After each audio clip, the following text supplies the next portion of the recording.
I'd like to share the fourth direction. I left again from Santa Fe. Thankfully, I was able to offer a small rental fee to a friend to use her pickup. I was also grateful to have another caravan participant with me, Samuel. While contemplating his next move on his travels, Sam mentioned, after hearing of my next journey to Hopi, he felt called to join me and witness what was unfolding. I was grateful to have a companion along for good company and support. Sam is solid and mindful and eagle and is a good ally to have along. We arrived in perfect synchronicity to enjoy and pay witness to the last dance of the year in Hotavilla, the butterfly dances. They represent partnership, unity, fertility, and metamorphosis through the winter. Thankfully, we found Thomas right off the bat, and Dennis was nearby. So we parked in front of Martin's old place and went into the dances. Beautiful, amazing headdresses and regalia. The Hopi songs, dances, and ceremonies are something to speak of. There are no other like them. They are so deeply focused and harmonized. The chants, the songs, along with their rhythms, flow. It goes through your soul like the wind on the clouds. We decided after chatting with Thomas that we would stay at his place during the weekend. However, our main focus was Granddad. We took a stroll over to Emery and Mildred's to connect with him. Hopefully he was there. Emery was there and invited us in. I walked in and Martin was sitting in his chair having a snooze. I gently tapped him on the shoulder. "Hey, how are you doing? Are you meditating? I missed you. You've been in my dreams again." I was having to write all of my communications again. "It's good to see you. We are here for the weekend. This is my friend Sam." Then I said to Martin, "Let's deal with this tablet this time and get it solved." I gave him a wink. "The fire tablet. I'm going to get it back to you." Jokingly I asked, "You remember me, right?" He laughed and poked. Yes, come in, sit down. And I'm here to finally locate this tablet for you. Your daughter, Mildred, and Emery don't know our relationship because we are alone every time. Could you tell them it's okay, please?" Martin looked up, acknowledged both of them, looked over, and nodded in agreement. "It's okay. He visits me. I told him this. He comes for many years." I said to Martin, "I will only share the messages orally, as you have asked, but only speak of my experiences. I talked to Thomas Males, John Kimmy, and told of my experiences with you, and asked them about writing books. The elders of the other nations want to hear this message, and the world needs the teachings to get harmony on earth again. That's why Masao gave them to Hopi. People are asking me, including your family." Martin said, "Things are getting onward. It's getting too late and people are not listening. These things are happening. What can you do?" We are at that point and people are asking me from you because they know it's the end of the cycle and that you are the keeper of these teachings. I can at least offer them as you've told me. Is that all right? Martin nodded yes again. Then I spoke to Mildred and Emery directly. "We spoke about this last time I was here, and if you remember, I have studied a long time with Martin and I love him a lot. I have a deep respect for him and the Hopi. I would never disrespect or abuse this privilege I have been given. He has asked me numerous times, every time we meet, to write down our experience together and to also share the messages and teachings with whoever is willing to listen. I know that he's getting old. His memory is going. That's why I ask him if he remembers me when I come. But he is a wise man and I trust his brain still works. I also know he holds the rights to share and teach these traditions as the keeper of the fire tablet. So if he tells me to share these teachings, I believe he is conscious of what he's saying. Susie instructed me to come to Martin for this reason, well before his memory started to go. I believe it to be true. I can look in the mirror or either of your eyes, and I know this is the right thing to do." I said to Martin, "I love you like my own grandfather. Simply for the love and honor that you show by your example, I will share what you have taught me with the elders and people who are open," Martin said. "We need to be more simple. We need more women to help us and be more connected to nature." I said to him, "The problem in society is that all the men control everything. Too much solar domination. We need to get back in touch with nature, the mother. Now we will return back to the woman, the beginning, for balance. Hopi and Maya always give the rights of traditions to the women, to the matriarch. We need to somehow get that going here in Western society." Susie explained this to me. "Chief Dan gave Susie the traditions when he left us, and she said the messages are for you to deliver," Martin said. "I'm old now. I'm retired. My head is rotten." He started laughing. I chuckled. I said, "I always love your sense of humor. You have the spirit of a child." And I said to him, "I keep coming out of respect to get it right. 4 directions. so it's exactly how you told me, not how I think it is. I don't want to make the same mistakes others have made. I want to do it in full integrity. And I really want to get that tablet for you too. He again, as always during our visits, pulled out the tablet replicas and gave one to me. He said, "Yes." I looked at him. "We've shared these many times. You have taught me all of it. They, the Hopi Tribal Council, they never asked you permission to take it. They didn't respect you. You are the rightful keeper of the fire tablet, and they have no right to take anything from you or tell you who you can speak to or what you can share. This is your right as the keeper. The next person must receive the tablet from you, nobody else. They have no right to pass it on to anyone else or keep the tablet from you. You are the one who decides where it goes. Whoever receives it must receive it in a proper ceremony. They can't just take it from you. Susie is the keeper of these messages, and if she says it's okay for you to share them with me, then that's all I need to know." Emery and Mildred were present, nodding their heads in agreement. I held Martin's hand. "I won't give up until this tablet is found and you are aware of its location," Martin said. "They took that from me and I won't give it back. They won't listen to you. In other societies, you'd go to jail for doing these things. They are stealing." I explained everything to Mildred about our relationship and my intentions. I also told her I was determined to nail down the location of that tablet. "I have a meeting with Lee tomorrow down at the Hopi Tribal office at noon to talk about giving Martin that tablet back." And I said to Martin, "Okay, Granddad, you're retired. Let's go play. Do you want to go over to the dance?" We spent the next 2 days together, Sam, Martin, and myself, coming to and from the dances and sharing food with Martin's family. It was super lovely to be in their home, especially with a good friend, sharing food, history, and conversation. More especially, it was great to begin bonding with Martin's family. Sharing food is a deeply honorable thing to do with any family. To be invited into Hopi's home in Haute-Villa during dances is something altogether different. Emery and Mildred shared their stories and perspectives with us about experiences with Martin and typical challenges in politics that come along with him sharing. The next morning, Sam and I went down to the Hopi Tribal office after spending the morning with Martin, and I met with Lee. Sam was present as my witness. We discussed with Lee how others who have come and shared with Martin and other elders have gone on to self-proclaim themselves as messengers for Hopi and exploit the teachings of their own gain. I feel Lee was once again feeling me out to see if I was trustworthy, as we've only met once before. According to Lee, nobody to date has received this permission, and Martin is the only person among the elders who has the rights to share these messages. Lee is the Director of Cultural Preservation.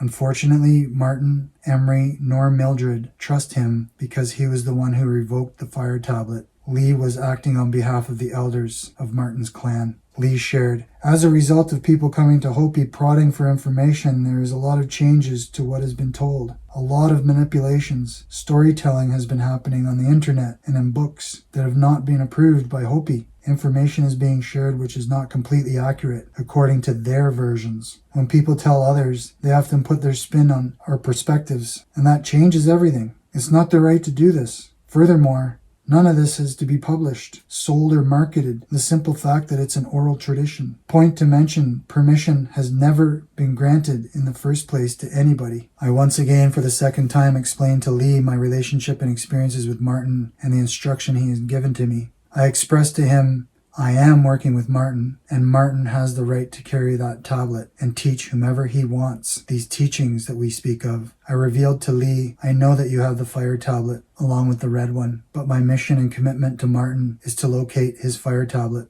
It's his right, and you took it away because many of you think he's a renegade and cannot be trusted. He still has that right to be its keeper. He's an old man and he's been hanging on to this responsibility his whole life. He deserves to be at peace and to live this in honor, knowing that he fulfilled his purpose. Please give him that dignity and respect by at least telling me where it is so that he can drop it from his conscience. He's exhausted all of this. He told me he doesn't want it back. He's retired. He's giving up. That makes my heart sad. He wanted to make sure that the tablet was given or kept by the matriarch of his clan, the clan mother. So I think it would be respectful, considering you've said that you have a relationship with him and his family, for you to reveal this and to assure Martin by letting me know so I can tell him. Lee responded, I believe and trust that it's in good hands. It's with the clan and the clan mother right next door to him. We realize where it belongs, and so it was given to her to keep, and we trust that. It is no longer here in this office, in the vault. So you're telling me it's with the clan mother for sure? I can tell Martin and his family in confidence and trust that you're being honest with me? Can I now begin to tell people? The fire tablet has been located so that the world knows and people do not continue coming to Hopi Land asking you and Martin where the tablet is. Should we finally put this to rest for everyone's sake? Lee said, yes. There is a lot of confusion on the internet and a lot of stories. Some of the information has been distorted into other people's versions. Things are said which people say are from Hopi elders, which we never said.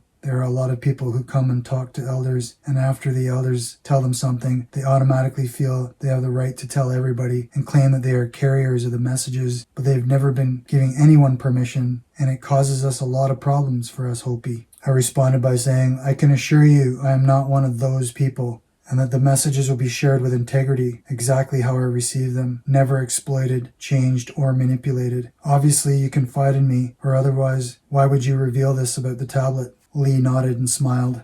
We went back to Haute-Villa to see Martin and share what Lee and I had discussed. I also told Dennis, Joanne, and Mildred, Martin's daughters, Samuel as my witness. So I said to Martin, I spoke to Lee and we talked a lot about everything.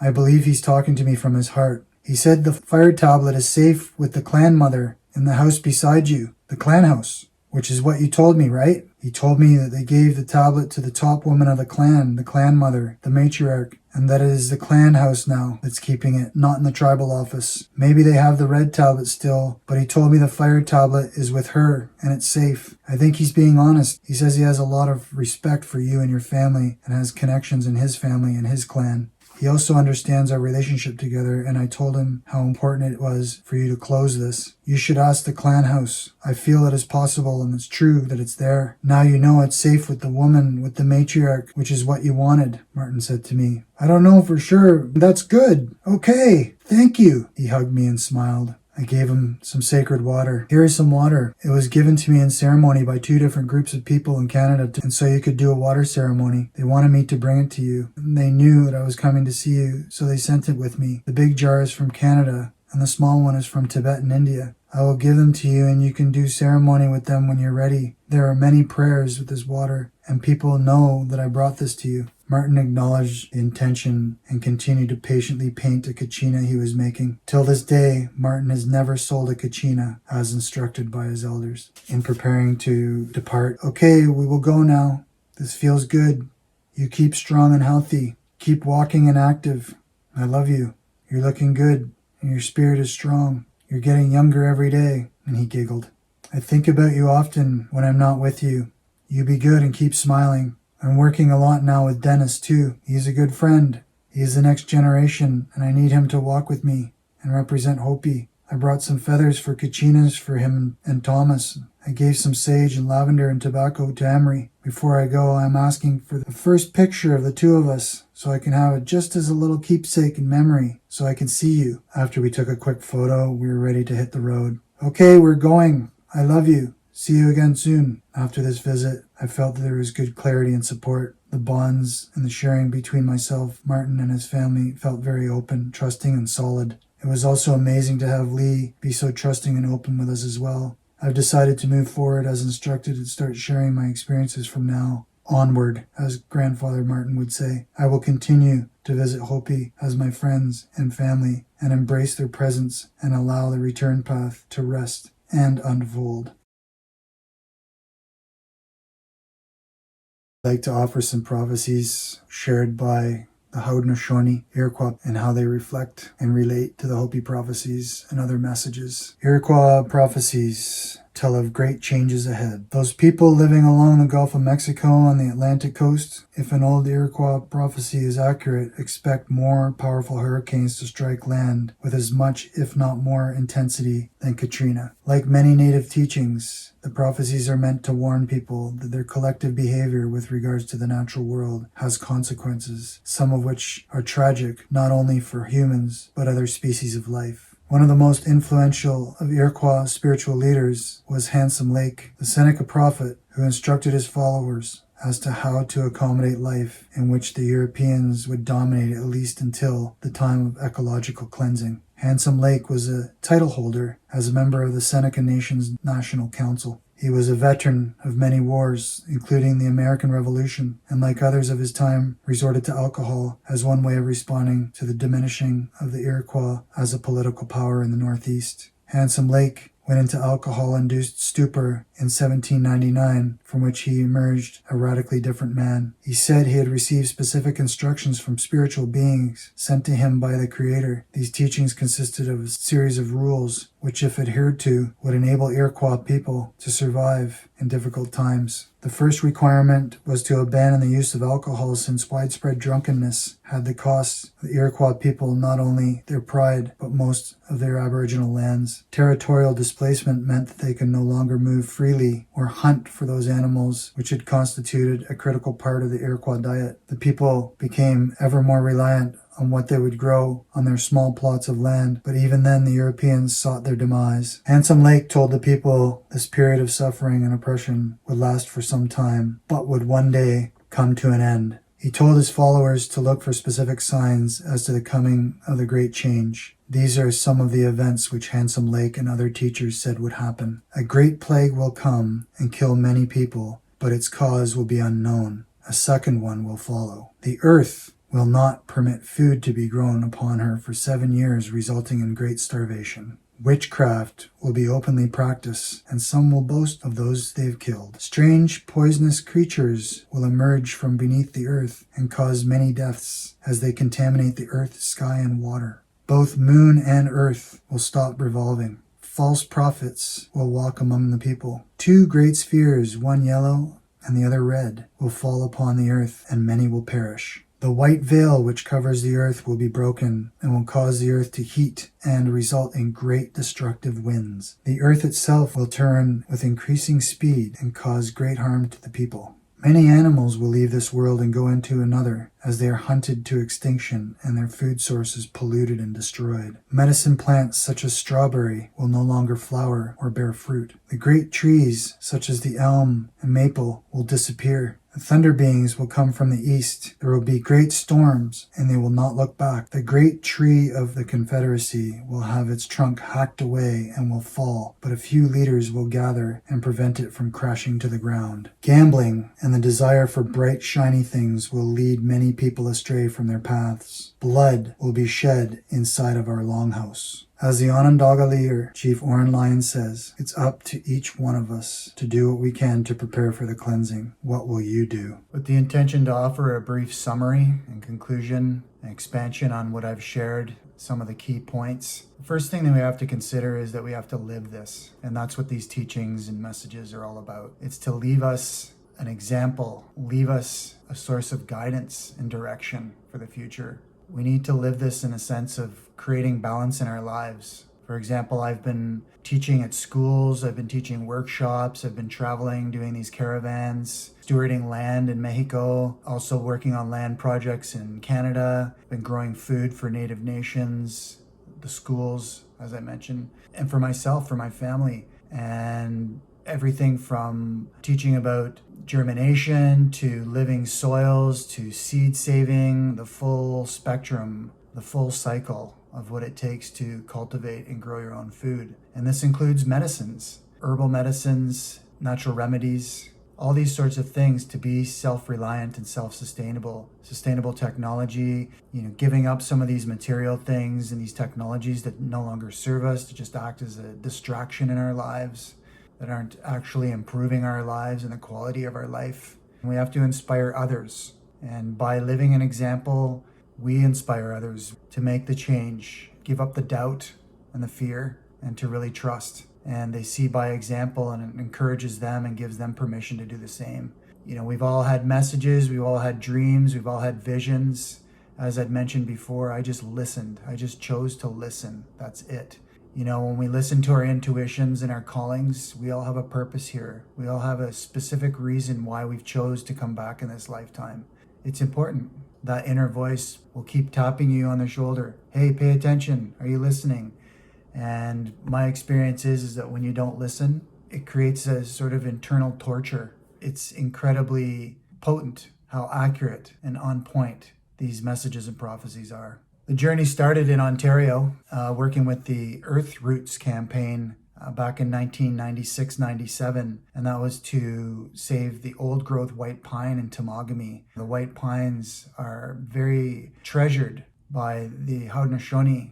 It's ultimately the tree of life for Six Nations people. Temagami is where the old growth ancient white pines live. So that was the first campaign that I worked on, using music and media to bring people together to share a common important message and to inspire people is a great tool. It's a great medium. And then I saw that there was destruction going on the West Coast in Clayoquot Sound. So that was my next thing, is to just lend my support and answer the call to save the old growth rainforests on the West Coast. These rainforests are absolutely critical, not to mention the biodiversity. And when we destroy them, we destroy a part of ourselves. We are not separate from her. I discovered that the Great Bear Rainforest was in great jeopardy. The Great Bear Rainforest, home to the Kermode spirit bear, the white bear, which ironically ended up being one of my teachers, Setting Sun White Bear. I worked with the Sierra Club and we launched a caravan across the province and raised awareness. And that was a successful campaign. And after that, saving the Ilaho Valley and the sacred spirit lands of Puyam for the Squamish Nation and Coast Salish people, to stop the clear cutting and the old growth logging up there through music, art, and culture. Following that, in 2001, I launched a campaign for the New Time in Vancouver. I was inspired by doing so to creating or launching a caravan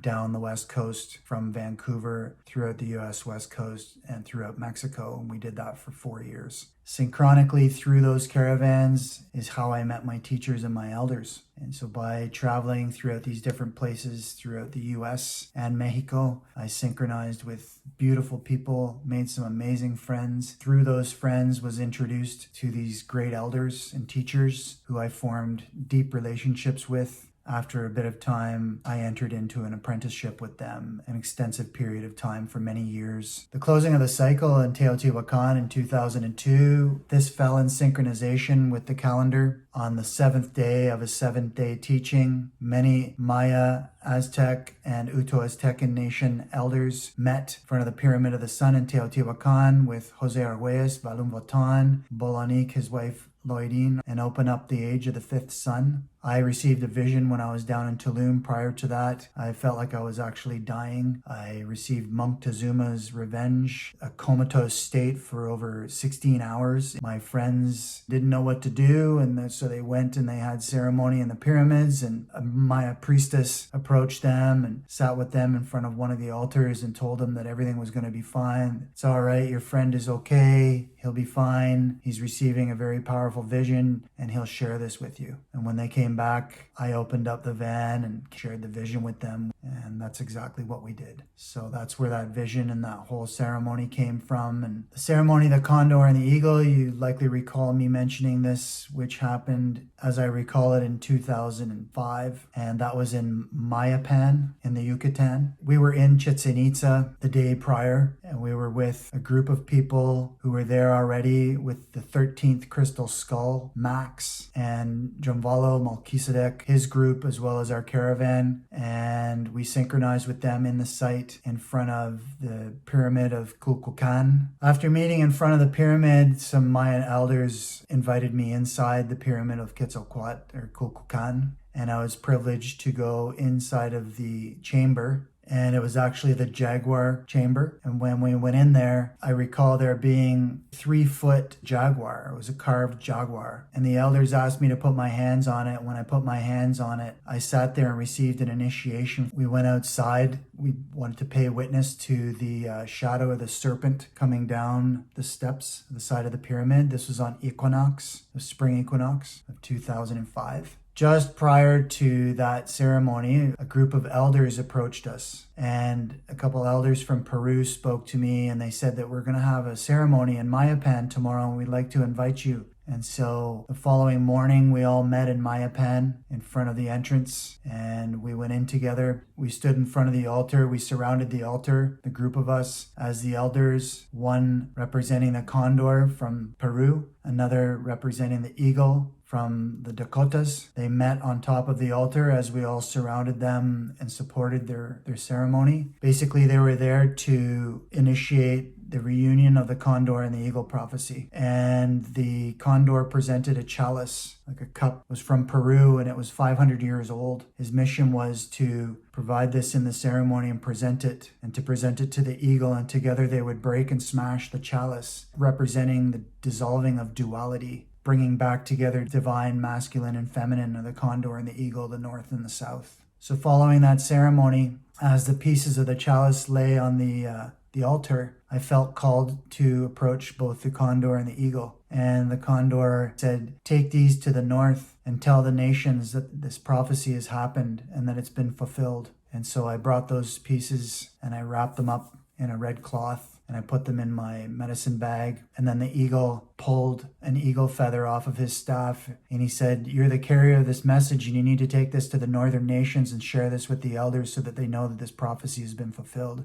And so I graciously and gratefully took that feather and took that as a sign that I need to carry these messages north. I felt to myself that what needed to happen was, now that the north and the south were unified, we needed to unify the east and the west. My feeling is that I needed to bring together the east being represented by a Tibetan, the divine masculine, and the west represented by the divine feminine or woman chief. I brought this message in these pieces of the chalice north, and I presented them to the Squamish Nation. And I managed to synchronize with an elder woman chief here, presented this idea, the intention to share this prophecy with her. And she says to me, "Well, I just happened to be hanging out with a Tibetan Lama. His name's Sukfoot." And so I presented these chalice pieces in a ceremony to them. I shared with the elder from Squamish as well as the Lama after meeting with them at her home that I needed to go to do this in Puyam at their sacred spirit place where I initially became involved.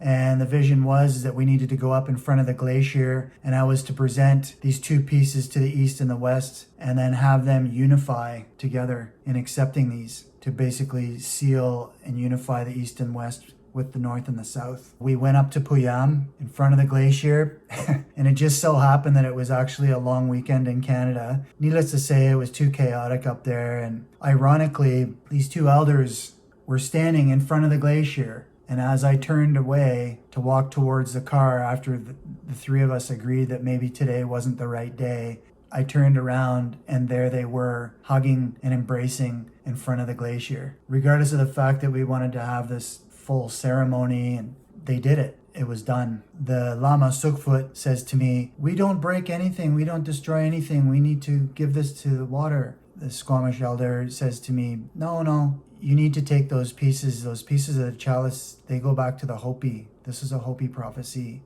That's where those pieces belong." So that's how Grandfather Martin ended up with these pieces of the chalice when I first met him. So I went to see Hopi, I believe 7 times in total. The 4 times that I went that I have as part of this story that I've shared with you are the 4 times that I went there and specifically focused many hours and days, weeks with Grandfather Martin. Aside from that, I did go on a couple of occasions and met with Dennis. One time that I didn't get to synchronize with Grandfather Martin was in 2006. I was in Mexico and heard of this water summit that was happening at the Museum of Anthropology in Mexico City, and it was being hosted by a dear friend of co-founder of Huehue Coyote. Her name is Helen, and one of my brothers, Ivan Sawyer. They were hosting this water summit. They were bringing over Dr. Emoto from Japan to teach about the messages in water and also about, saving and preserving our most precious resource, water. Because without water, we're dead.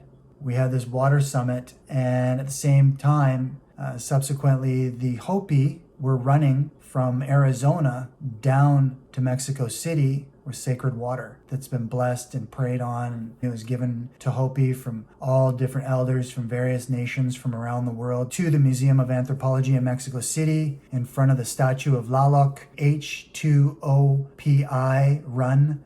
You can find videos online from that. They also did another run where they brought the fire from Tenochtitlan, Mexico, up to Hopi land the following year. with the Mexicas, these two great nations. The Mexica people and the Hopi are interrelated. Another thing that I mentioned that was shared to me by Grandfather Martin is information that was provided through an independent study. A researcher and scientist is very potent. It's something that I'm going to expand on in future videos and teachings, and it's known as the Ancient Arrow Project. One of the sites in Chaco Canyon goes down close to 30-40 feet into what expands to chambers or rooms, as well as artifacts. They interact with sound. It also reflects universal laws. I'm going to share these universal laws in a separate teaching and message, along with what the Ancient Arrow Project is all about. I really appreciate you being patient throughout this process of me sharing these stories and these journeys. I'm going to have a lot of videos in the future that are going to expand on a lot of this stuff. I'm also going to start up a service. I'm going to do some live videos, also some journeys through the temples, pyramids, and sacred sites in Mexico. Many of the elders who are still alive, do interviews with them, share some of their art, traditions, and culture. I'm going to provide a service to people that want to have authentic traditional journeys in Mexico and the sacred sites with medicine people and elders. And I'm offering the opportunity for you to connect with me as a personal guide. I've taken many people down, and I encourage you to utilize that. And you can contact me about any of this stuff. I just want to reiterate that with regards to videos and pictures contained in these presentations, it's brutally obvious when you go into Hopi land with massive signs asking not to take any photographs or video or any kind of media recordings explicitly. So that's why none of those pictures, aside from the picture of me and Samuel and Dennis and myself and Grandfather Martin, those are the only two pictures that I took with their permission. And I encourage people that if you ever do go to Hopi land, to respect their requests. You're in someone else's home. Same thing with the videos. These videos, this series of videos with a return path. I have a lot of friends who are professional animators, professionals in film. I didn't want that. I didn't want these videos to be perfectly polished. I wanted them to be authentic and raw. I wanted you to be able to feel the true essence of them. This is my story and this is my personal experience, and I was hoping that it would inspire you, plain and simple. It's good for everyone to understand that the last couple times that I was communicating with Grandfather Martin, the third visit, he was substantially losing his hearing, but he could still hear me. He could hear muffled sound. He could read my lips. So for the third visit, he could hear me, although the hearing was faint. I was writing down a lot of my questions and conversation with him, and I still have a lot of those notes. So any words that I share from Martin in response to the things that I was saying or anything that I was saying to him, it was all written down. These are all word for word. Same thing with any interactions that I had with Emery or Martin's daughter and the exchanges that happened between us. With respect to the fire tablet, there was a lot of misinformation and a lot of things that were misconstrued online regarding that. And as I shared with Lee, people go on to tell their own stories and they twist things and, they put their own versions online. And this is one of the bigger issues that the Hopi have. They're meeting with these elders and then they're taking the stories or they're taking the information and they're twisting it into their own version. And they're writing books, writing stories or whatever it is and claiming it as their own. Not cool. So what happened with the fire tablet was Grandfather Martin is the rightful keeper of that. And he went to Santa Fe to answer the prophecy that his uncle Yukiuma told him to answer when flowers started to bloom in the middle of winter. That was one of the final signs that the Great Purification was coming. And he was instructed to go to Santa Fe to meet with the elders and the people to share these messages and prophecies and to take the fire tablet to show that he is the carrier of that prophecy. And so when he went to Santa Fe on that occasion and answered that call, when he came back, the elders took the fire tablet away from him, suggesting that he was a renegade and he couldn't be trusted and he shouldn't have taken it away from Hopi land without permission. He didn't need permission because he's the keeper of that. Secondly, he was following the instructions of his elder, Yukiuma. That's why he took it with him. And they took it away from him and they put it into storage in the vault at the Hopi Cultural Preservation Office. That's why I met with him. They decided to return the tablet to the clan mother of Grandfather Martin's clan. And that's where the tablet ended up. The missing piece of the tablet, I believe, is in Oribe. Basically, where the traditional Hopi came from, they were chased out of Oribe and they went to Third Mesa, to Hotvela, with grandfather Yukiuma to preserve the traditions. These generations in the future will have these opportunities, and we're building a future for them. If we take the zigzag way to materialism and technology and greed, there's going to be no future. These native nations have seen this cycle repeat itself through time and time again. All these ancient cultures, they've seen these things happen. These prophecies and warnings are here to help us to take humanity in a different direction. We have the choice. There is that small ladder, that bridge. We're at that bridge right now. Has there not been enough evidence to show us that we are not living a balanced life, that we cannot continue on the destructive path that we're on? Do we want balance or do we want destruction?